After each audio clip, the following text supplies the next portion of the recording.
vraiment un gouvernement et donc son parlement, en fait, qui sont vraiment sous le contrôle de l'oligarque Bidzina Ivanishvili, qui est vraiment l'homme fort de la Géorgie, celui qui règne et qui tient complètement son parti et qui, lui, est vraiment dans une politique, disons, pro-russe, de rapprochement, de rupture avec l'Occident et de rapprochement de Moscou. Donc, d'une certaine façon, oui, ça le perturbe, mais en même temps, c'est très bien, c'est tout à fait la politique qu'il veut faire, de rompre avec l'Occident et pour plaire à Moscou, puisqu'il est dans cette dynamique, cela ne le dérange pas. Ça le dérange davantage dans le pays, puisque l'immense majorité des Géorgiens aspirent à l'Europe, veulent, 80% disent vouloir que leur pays adhère un jour à l'Union européenne, et donc tous ces messages en ce sens le perturbent, puisque ça contribue à montrer le vrai visage de ce pouvoir, qui fait croire qu'il est pro-européen, mais d'une autre manière, qui s'allie plutôt à M. Orban plutôt qu'à Bruxelles, mais les gens sont de moins en moins dupes, et c'est ce qui explique en partie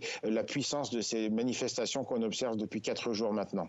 Salomé Zourabichvili, la présidente géorgienne, a indiqué qu'elle allait s'accrocher à son poste si de nouvelles législatives ne sont pas organisées. Est-ce qu'elle a vraiment le levier pour peser ?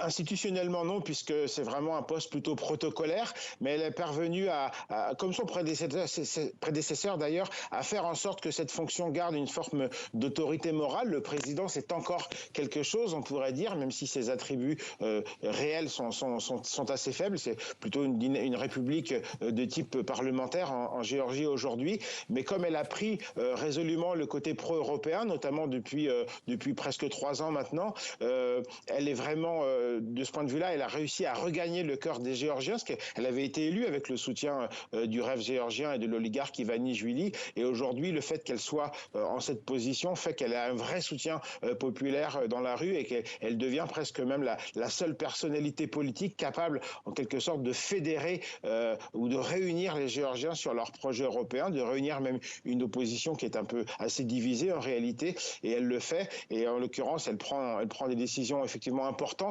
difficile, puisqu'on a une élection qui a été complètement falsifiée. C'est vraiment quelque chose d'évident. Et on a une forme de vide juridique, puisqu'on a un Parlement qui domine aujourd'hui, alors qu'il a été élu grâce à des fraudes très importantes.